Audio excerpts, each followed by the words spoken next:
I'm Al McFarlane. Welcome to the Conversation with Al McFarlane. I'm glad to be here and glad to have you along as well.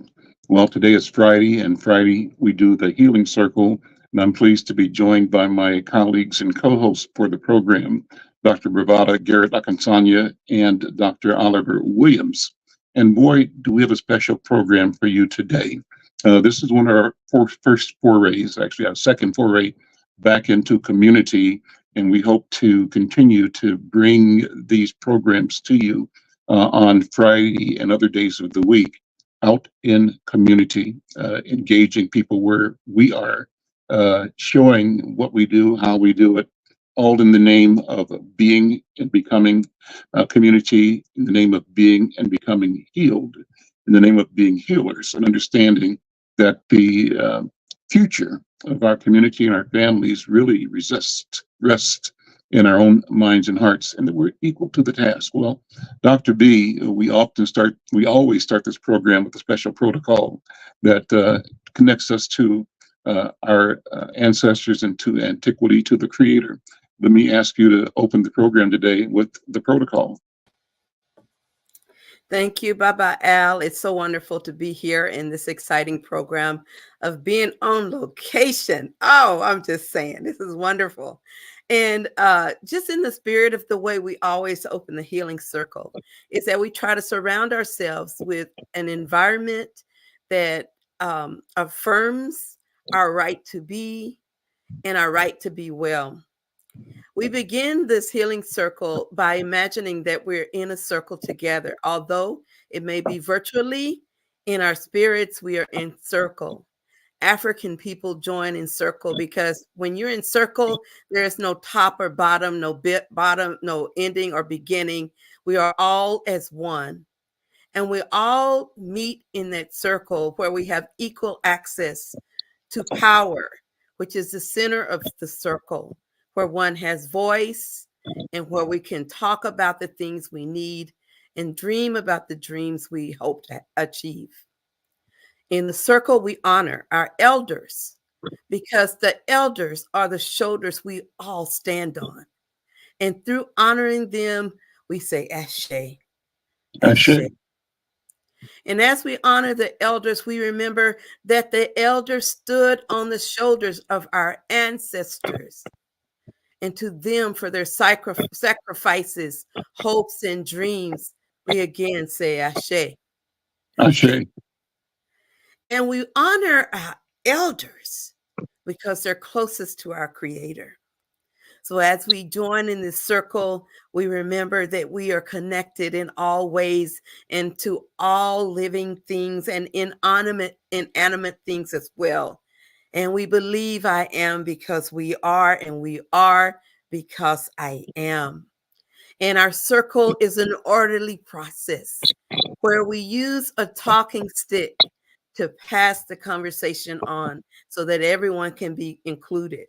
And so although we're not physically together, we use a virtual talking stick and we pass it to one another. And you can ask for the stick if the spirit moves. Any of those access to the stick is really important.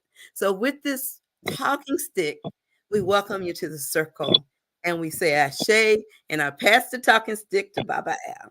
Here you go. Thank you, Dr. B.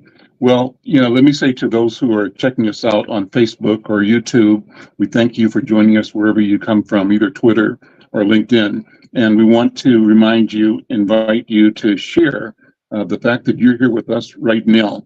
So take a second and do a post or share, but especially take a second to like and subscribe to us on our YouTube channel, YouTube.com/Insight News MN, and become a subscriber. Help us grow our subscription to the channel.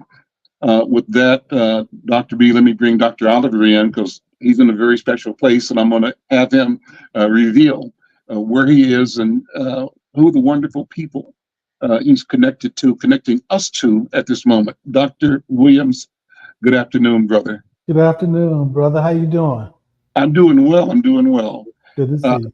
Yeah, I'm going to, in a few minutes, also ask your indulgence because I've got a brother who's doing surgery as we speak, and I'm going to seek the healing power that this collection of healers represents. So I'll come back to that in a few. Okay.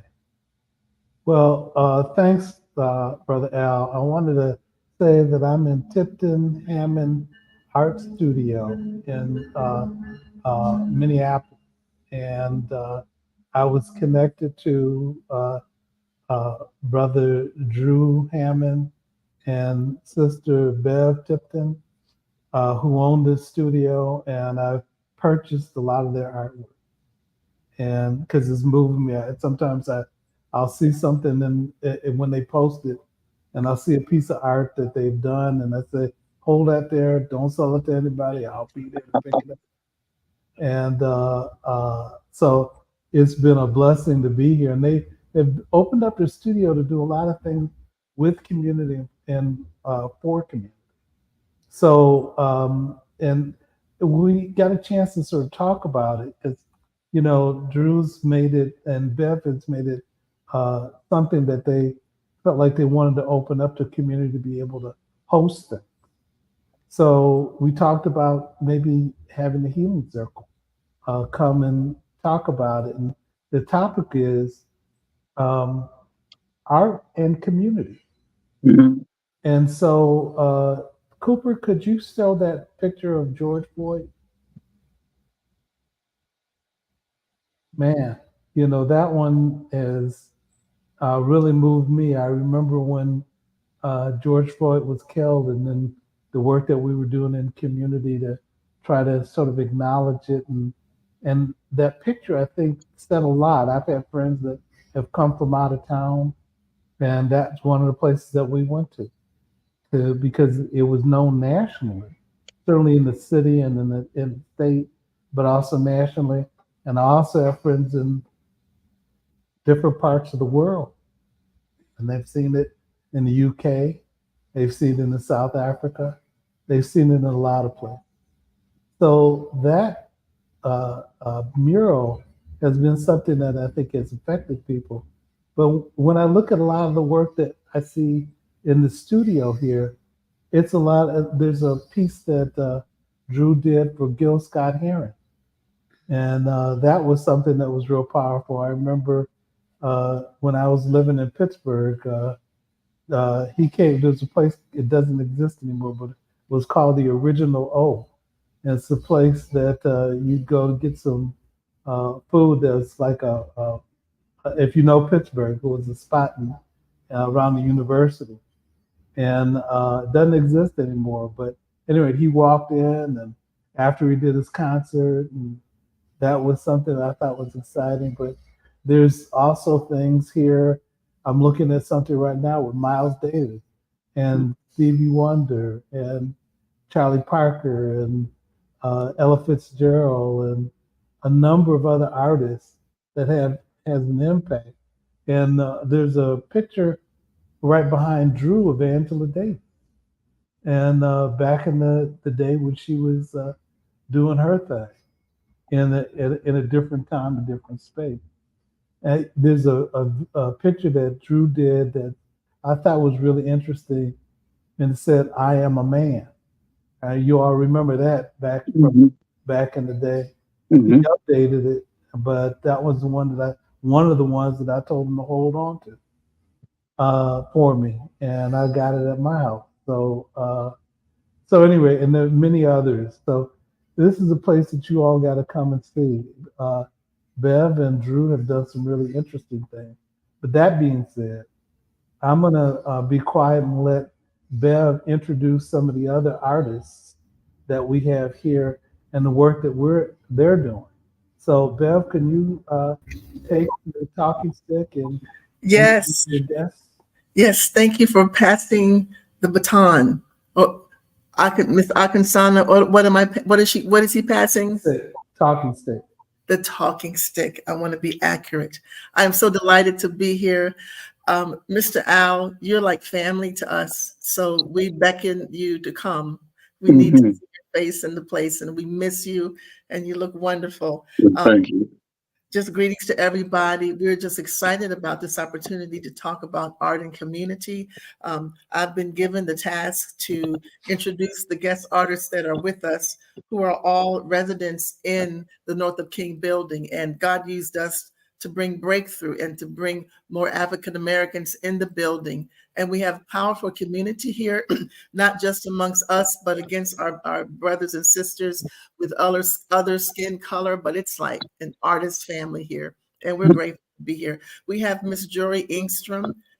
She's in Doc 5 Arts. That's the number 5, down on the first floor of the North of King building. Incredible artists. Karen Caldwell with Oya Arts, along with her husband, Tierra Caldwell. They have a gallery. They're our neighbors now. They're 2 doors down. And it's just a blessing to have her and her husband in the building. Of course, Drew and I are in 261 with Tipton Hammond Arts. And just to piggyback on what Doc was saying, we do concerts here, do Christmas concerts, book talks. I did a talk on being a Black woman in Paris when Drew had sent me to Paris for my birthday. And I'll be doing one upcoming called Healed Am I, which is about the book I wrote for overcoming the trauma of abuse.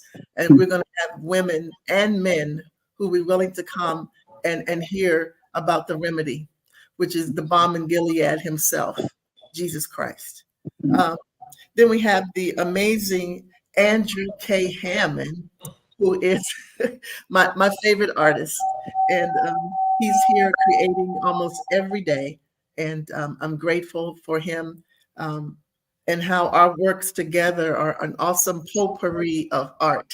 So you got to come when you get the opportunity. We're here Saturdays between 12 and 4. But we can make an appointment anytime for you guys because you're family. I'm on it. We got Sean Garrison Phillips, Sean Garrison Arts. He is down the hall from us. Again, we're all on one floor. We done took over. And Sean is an amazing artist. Of course, we met Sean on the Black Lives Matter mural. And that was so important for us to do. And we have we got a copy of it from MAG, from Tina Burnside's museum. And we have that here in the gallery, and we keep it before our eyes. And so we're all located in the North of King building, and that's my story. I'm sticking to it.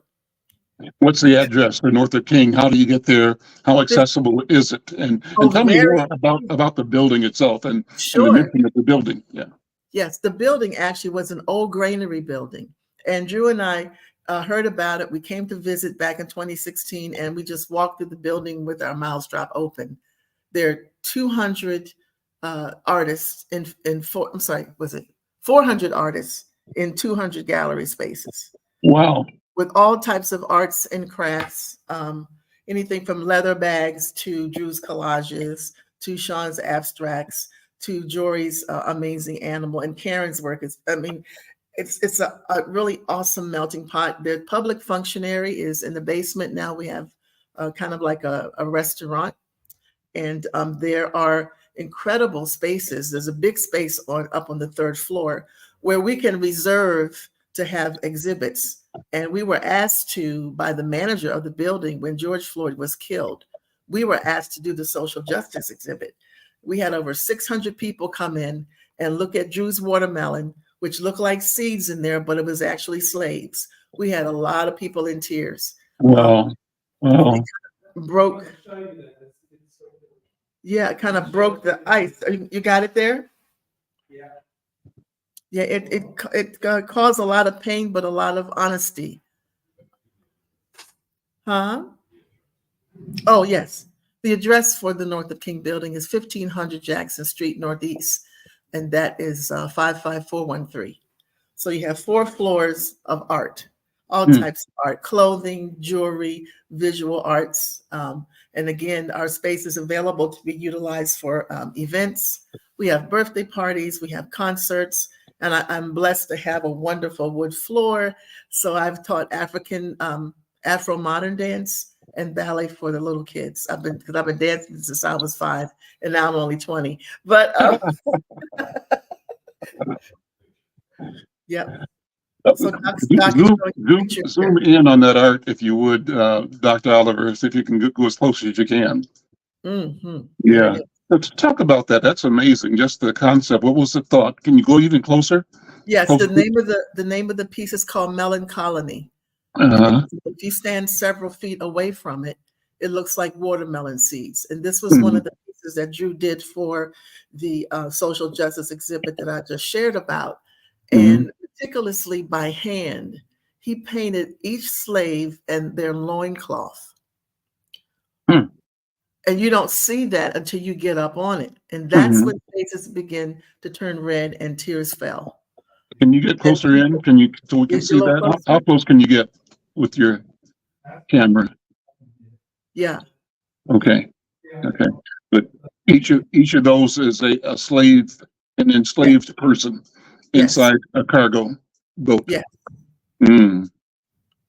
And the contradiction or the juxtaposition of that against, you know, all of the lore around watermelon and black people. Yes. It's a Drew, lot what in was Drew, what was your thought? Is Drew there? Yeah. Talk Yeah, about Drew that if you shared. would, if you don't mind. Talk about that for a second. Just what the process was, the conceptualization, and the creation. If you don't mind me jumping in here. I'm not hearing you, Drew. Maybe you're muted.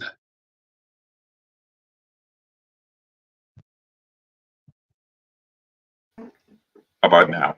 There we go. Good. Perfect. Okay. Perfect. Yeah. All right. Always a pleasure. Yes, some years ago, maybe 20, everything is 20 years with me, 20, 25 years. I sliced open a watermelon and that image was so profound and it just reminded me of something. So we've all seen that famous picture of the enslaved ship and the hull of the ship. And the seeds that were aligned in the watermelon had looked just like that, Mr. McFarlane. Wow. And so I just started painting that. And this is the fourth one. And this particular one actually hanged in Golden Time for over a year. Great conversation piece. And, you know, I definitely concur with Bev when she said it's a tearjerker because it's actually meant to do that. And yes, when you was talking about the juxtaposition in terms of the watermelon and African American people. You know, all of that was a part of it. Hence me calling it melancholy. So yeah, it's been on a tour. You know, a couple of professors from McAllister had spoke and used it during presentations in White Bear Lake, and so yeah, that's a claim to fame for me. That one, I just love that piece. So Great. and, that's the fourth one that I did. So Okay. Okay. Right. Like Well, the opportunity go to ahead.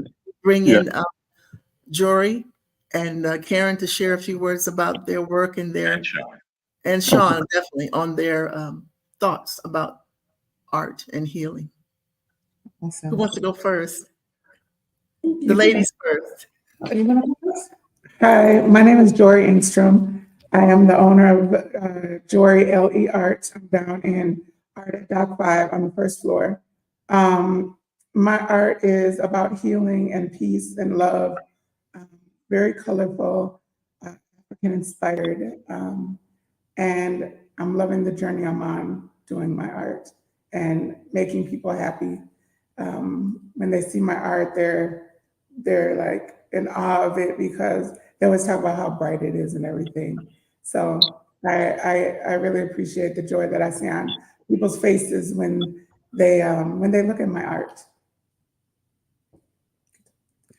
Hi everyone, my name is Karen Caldwell. I'm the owner and founder of Oya Arts. That's myself and my husband, Tia Caldwell. As you can tell, I was born in London, but I grew up between London and Barbados in the Caribbean.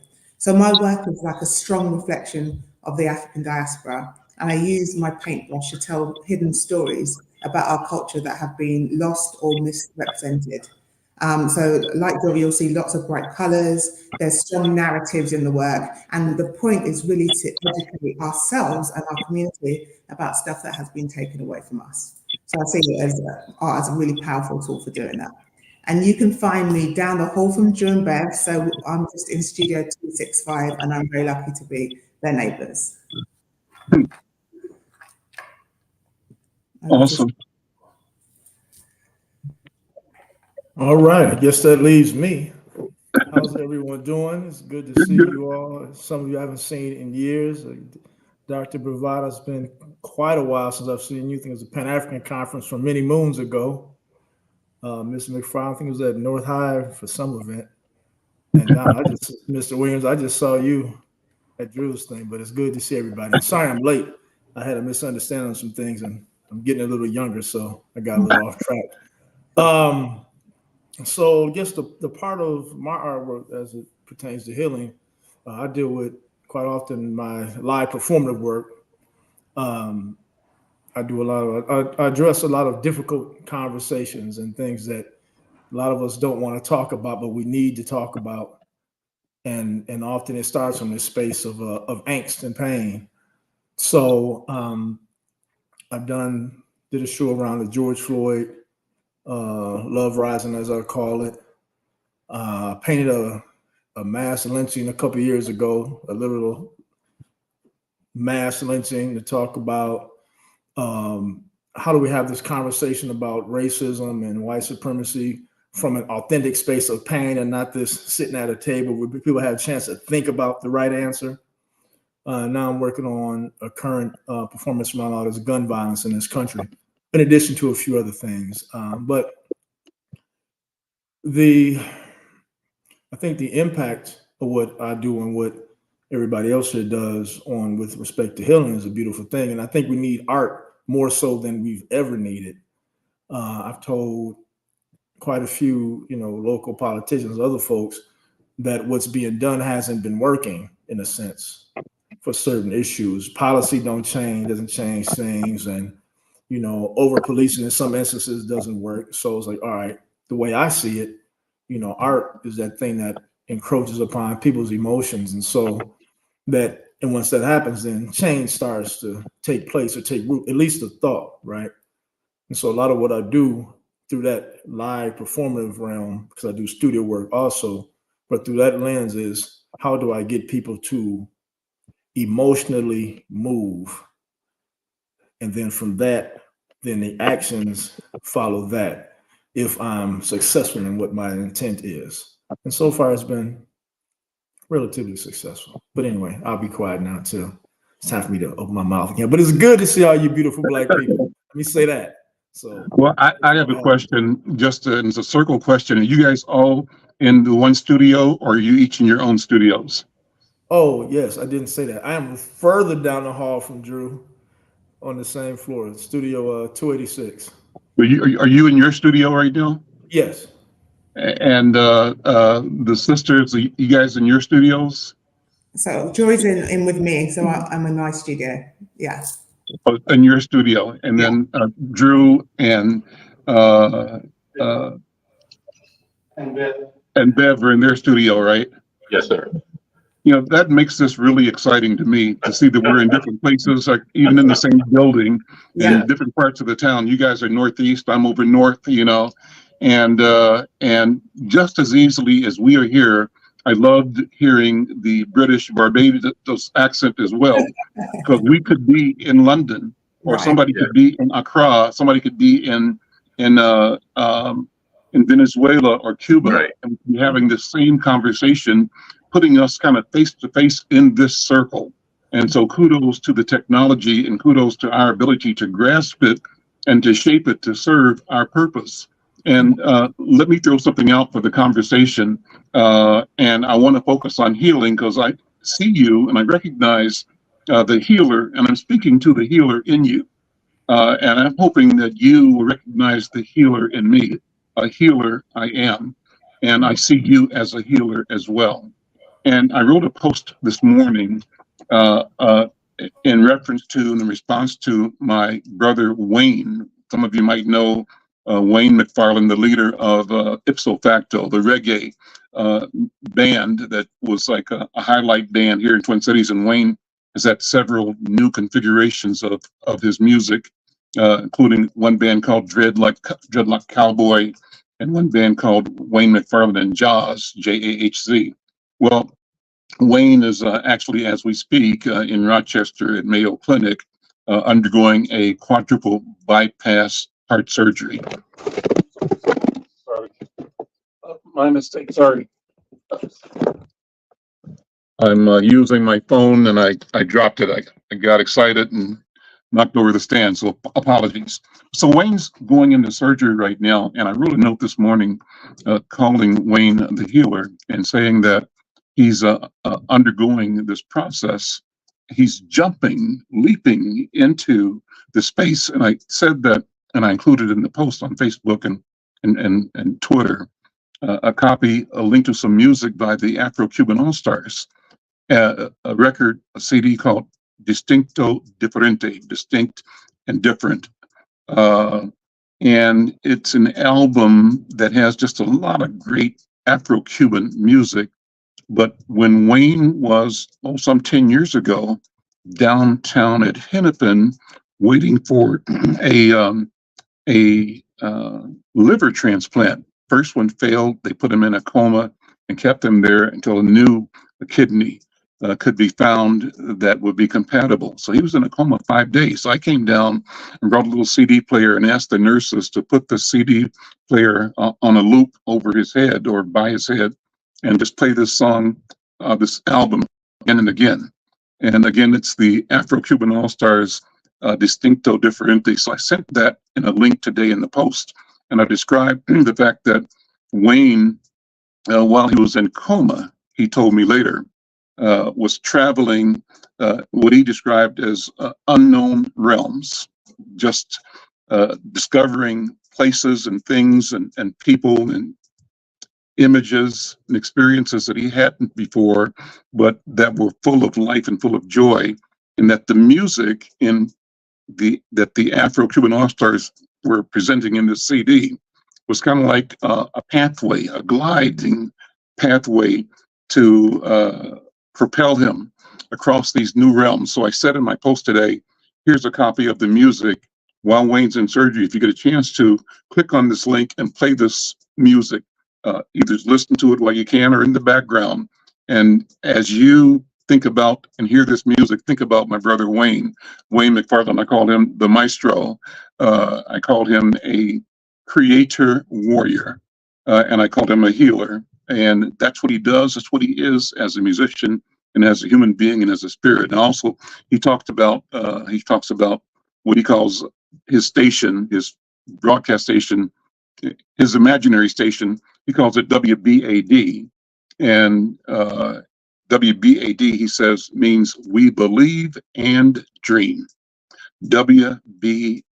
That sounds like a good radio station to me. So he invites everybody to check out WBAD, WBAD, we believe and dream.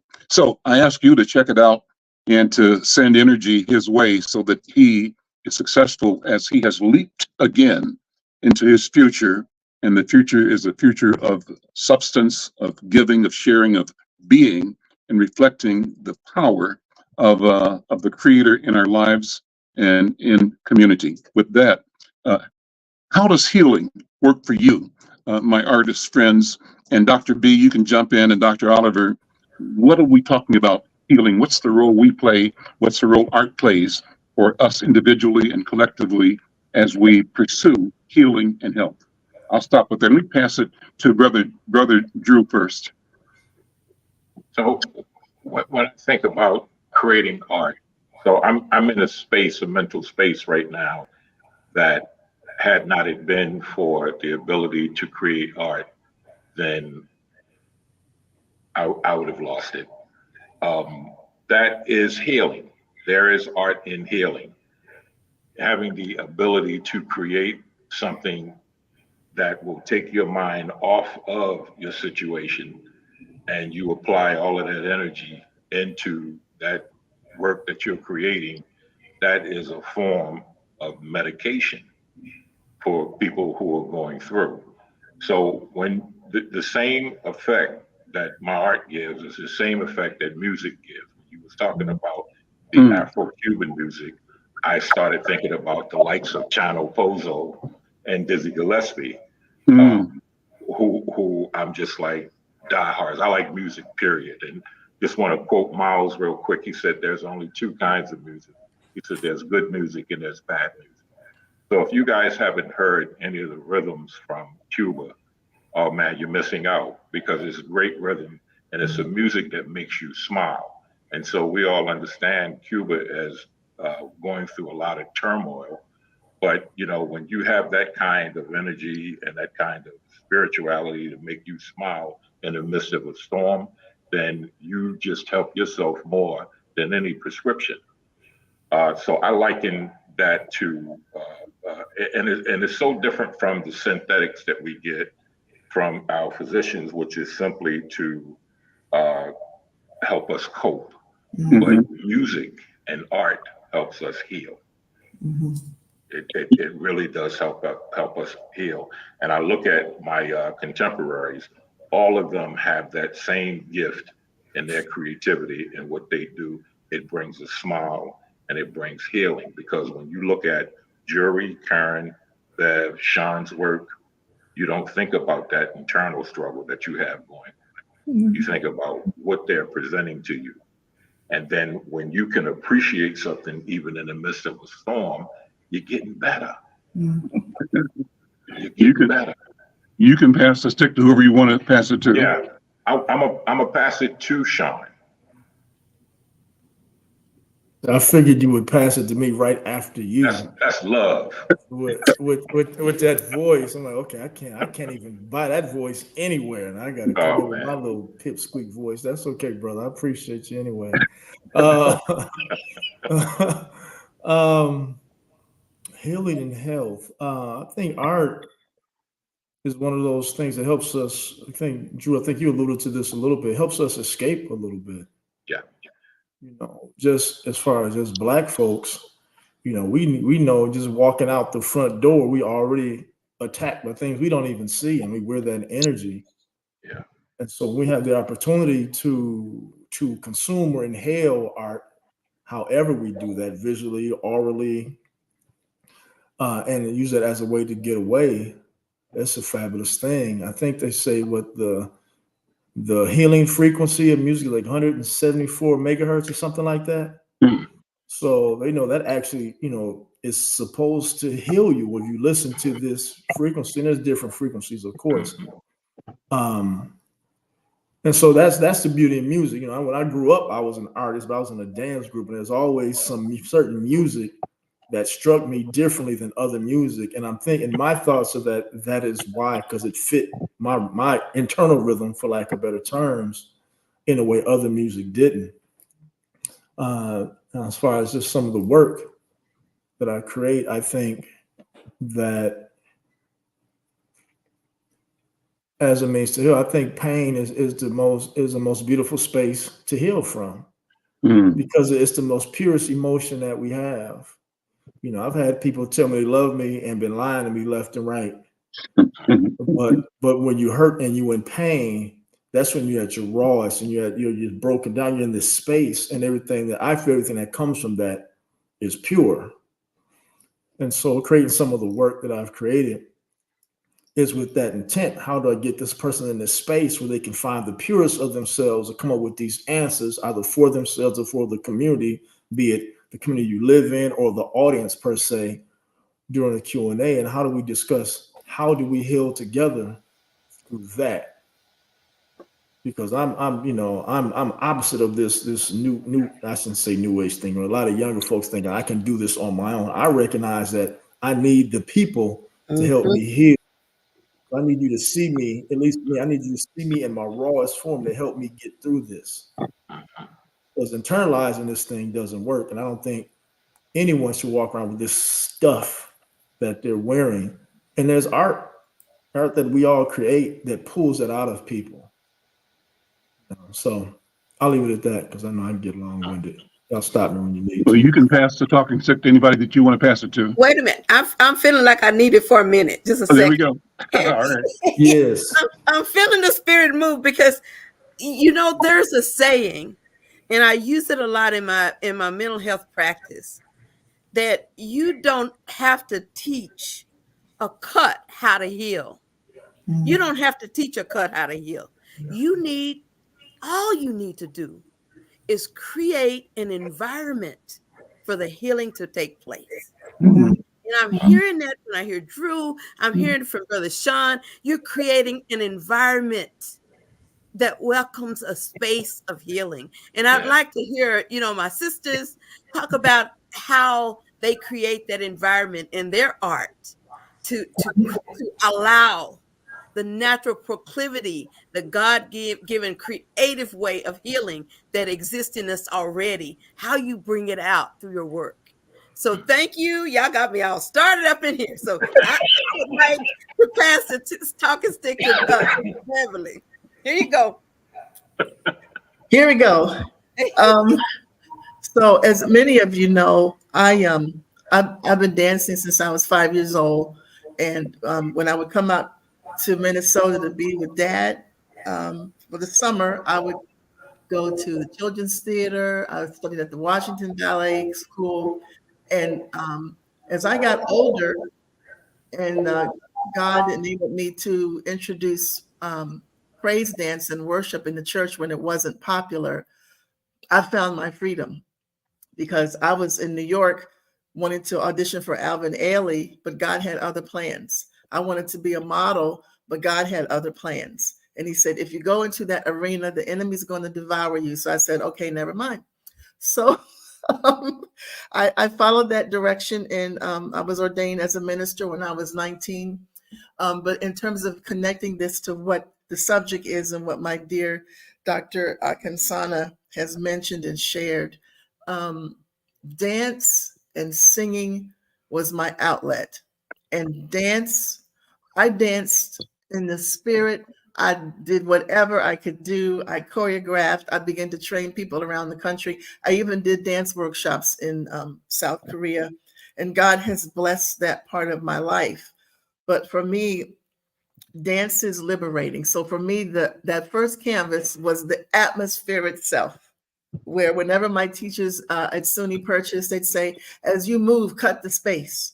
I wasn't really painting then, but the air is actually, you're cutting the air and you're moving and you're creating something that's invisible but visible and extremely tangible. And then Drew and I had one of our dates was he came over and we put canvases on an easel and we painted. I didn't know how amazing he was as an artist, but we had our jazz music and we had the easels, and it was just awesome. And I found that I had a gift of art that I didn't know was inside of me. And so now I dance on the canvas. You can see this abstract behind me and the one on this side. Wait a minute. On this side. It's confusing on this thing. That one's called Daughter, and that is dedicated to my father, Tom Tipton. And because those loving eyes is how I always see him, and I still do. So I feel like we are creating art for ourselves as healing. I must say this, on my worst days, if there's warfare, if something tragic has happened, if I dance, I'm good. That is my peace place, and it's also my feet are weapons of war, and I dance and intercede on behalf. You push your mute, yeah, unmute. Sorry. There we go. And so now that we're in this place where we can freely create, I've sat and watched how we've got like all this art on the wall. And was, well, why is anybody buying that? Well, that's an incredible piece. And 3 years later, someone comes in and says, I must have that, because they've connected to it. So that means what we're doing on the canvas is actually dispensing medicine. We just don't know when we're going to pick up the prescription. We have no clue. So there's a joy in creation. Of course, this is also our business, but I see a lot of what we do is, I call it marketplace ministry, because we have a lot of people that come in and see the art, connect with the art, and begin to cry. And that's when I go to the corner of the gallery and I say, do you want me to pray for you? And they say yes. I love those opportunities. And whether they buy art or not, they didn't leave the way they came. Uh, And so, yeah, I just enjoy the process. And I'm also grateful for what my ability to express myself through dance and singing, whatever else. I can be healed, because if we're healers, Mr. McFarlane, we've got to make sure we stay healed, that's right. that we don't overextend ourselves like I often do, but I'm giving that up, and learn to say no sometimes so that we can recover from all that we've poured out. I'm interested in also hearing from what Karen and Jory have to say. Yeah, you should. Okay. So for me, I think the healing power of art is multifaceted. So you have, on the one hand, as an artist, you have it as an outlet, and what everyone has kind of alluded to, the fact that you get to pour out your pain, your ideas, your thought processes down on the canvas. Then you also have the impact that that work has on people, as what Beverly was alluding to. So when people come to the gallery and they see a piece and they interpret it in a way that they interpret it, or maybe in the way that you intended it to be interpreted, you see that it really resonates with people. So a lot of my work focuses on the Black female experience and putting us in the center of the narrative, because a lot of the times that doesn't exist from us within the artistic space. So when a lot of women come into this space, Black and white women alike, and they see themselves centralized in the narrative, and I explain the thought process behind the piece and, you know, the meaning, why I've chosen certain colors or what it means, it really resonates with them, and it allows them to have that space to heal and to grow. And I think for me, the third element of that is actually empowering people to create themselves. So what Oya Arts does as well, we do, it says art and wellness, because we understand the importance of art as a healing and transformative tool. So we go into different organizations, we go into different community groups and give people the space and the confidence to create and use it as an emotional outlet. So for me, art is the answer to all things. So if you ask me, you know, how can we make things better? It is to allow people to tap into their creative intuition, whether that's through visually consuming art, whether that's through actually actively participating in the creative process. I think it should be central to all healing conversations and all community-based organizations as well. I'll hand over to Jory. What she said.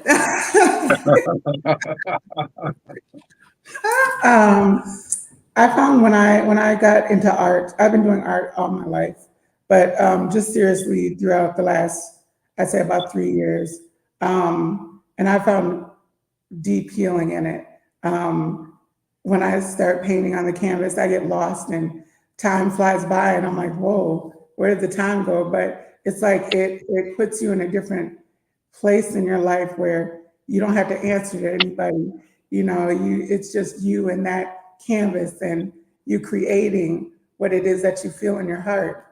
And pink is my favorite color. I wish everything could be pink.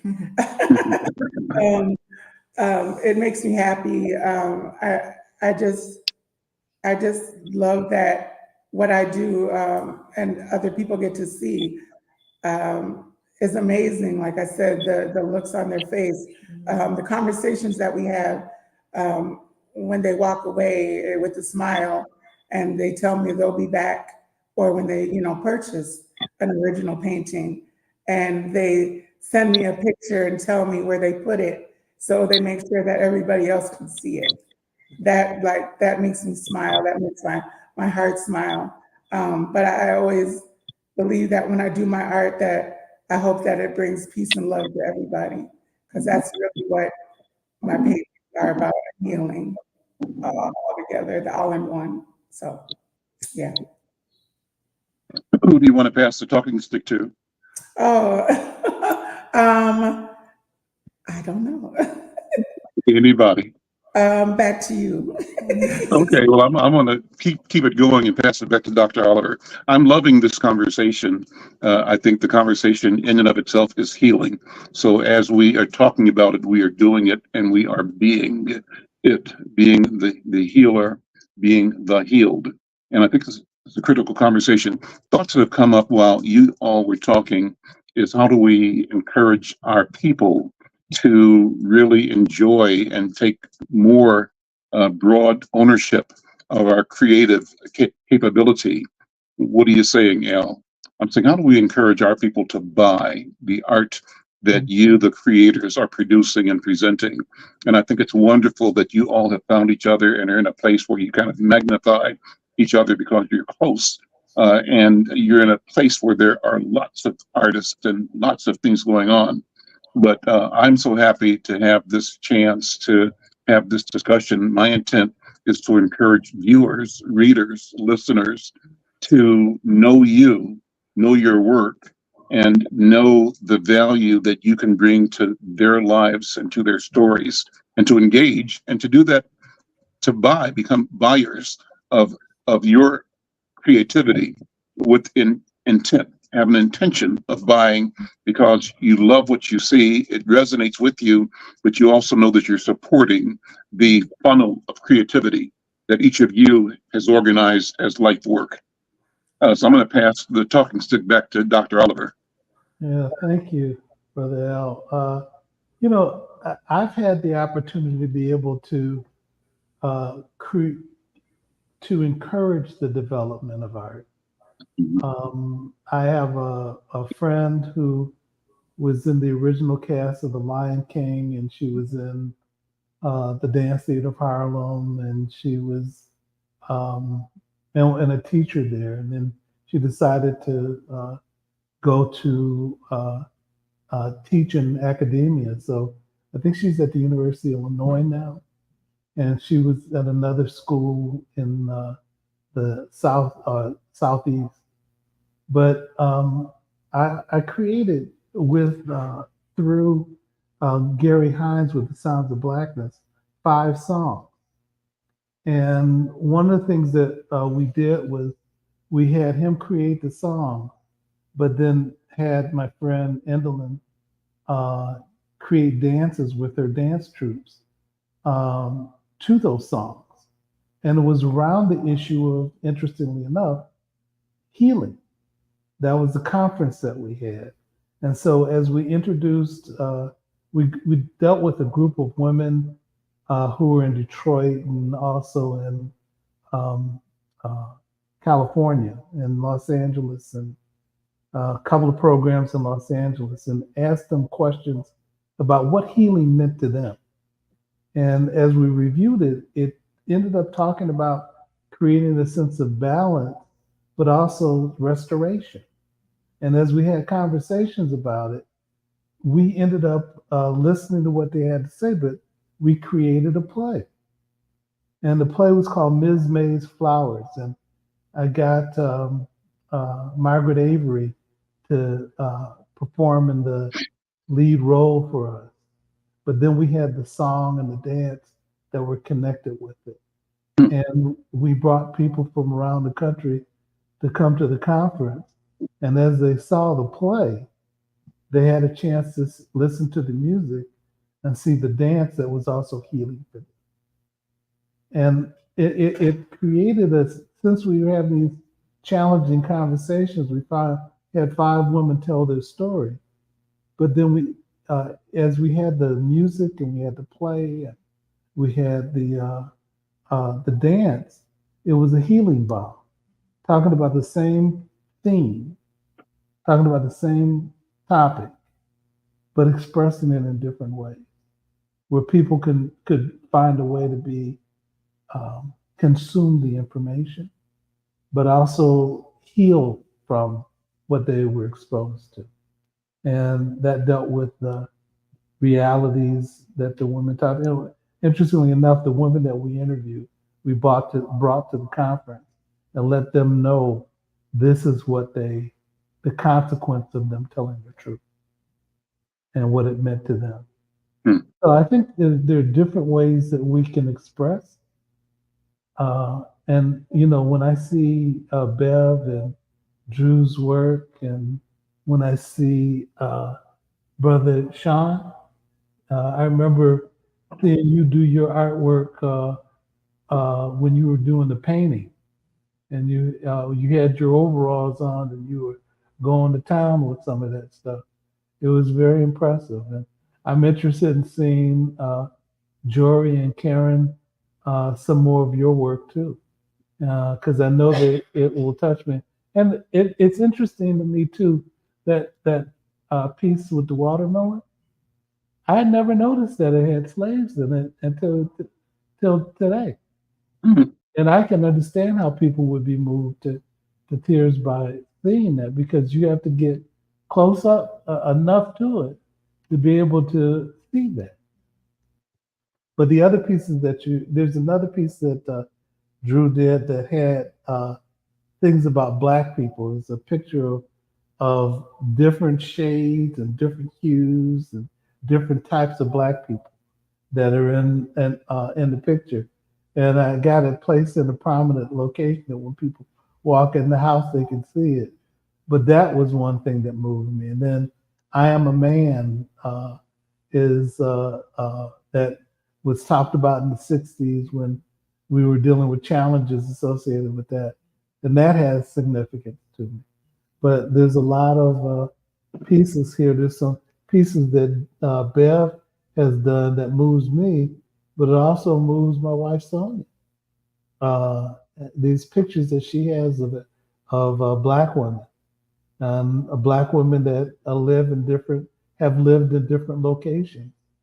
Um, and I have to say too, Karen, one of the things that gets me about going to the UK is identifying not only the differences, but also the similarities Very much so.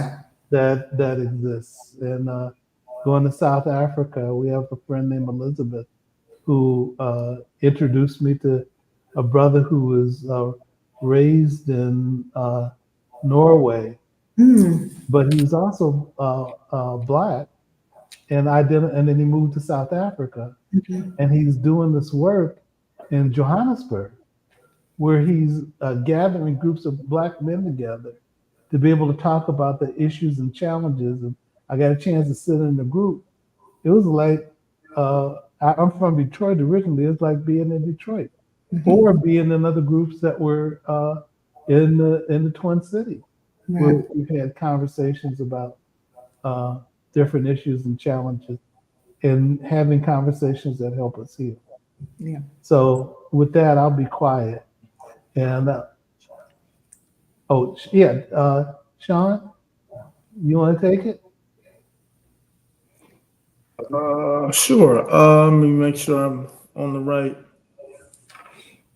What's the question on the table? Well, we're talking about how does your art influence your healing. I gave some examples, about Um, ways that I've done it. so art influences my healing.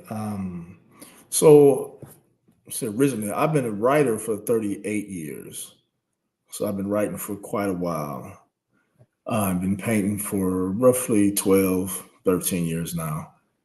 So for me, it started out with the pen, and that was where, as a product of a single parent household with two other siblings, for me that was my way to stay out my mother's way, so to say, so she could deal with my two other siblings and me to process what I had going on. And that was a very isolated space to be in, which was great because I needed that time away from everything to figure out what I had going on. And so now it's just kind of transferred to the studio. So when I'm here and I'm in this space, it's as if I'm right in the middle of a poem in a sense. Mm. And ironically, I've kind of created my own lexicon. So a lot of artwork I do now is actually visual poetry based on this lexicon I've created. So it's a way to be free. I mean, I tell some people, I said, quite often this is, and I say this, somewhat serious, but I know when I come here, this art gives me what I give it tenfold. I pour in love, I get tenfold of that love back. And sometimes the outer world outside of the space doesn't provide that for me because everybody has their thing going on. But this art, it's like an instant rebound, and it's the most beautiful space to be in for that purpose. And I think Mr. McFarlane said something about, and I want to touch on this, about getting our people to understand and buy art and Yeah, encourage our folks to buy art. yeah. And to I collect art. think, pardon me? And to collect And to art. collect. I think just on that, I'm trying to make this brief. I'm not known for that, but I'm gonna try. Is don't laugh too hard, Drew. Is that And we have to, brother, take your time. Take your time. oh, Take your time. Mr. And say what Party the people, Spirit you has heard you to Mr. say. McFarlane said, take Yeah, your time. yeah. So I might have to put on get to the pulpit. I think our people, we have to understand, first of all, we are art. We are literally creating ourselves often out of necessity on a daily basis to survive this thing called America. And art is simply the act of creation, right? The output of creating is this thing we call art. And every day, I know when I go out in this world, I have to be a different shine, Garrison, in a different space at a different time, only to come back and go, okay, let me center myself again in who I am. But knowing I have to go out in these worlds, whatever that is, art world, whatever that looks like, and be new. So I think once we understand that, then as art we are the embodiment of art, then I think we have to understand that because of that, and we know because of that, then we're all so vastly different that art, what we call art, is not something that has to look like something, right? It has to be representational of something.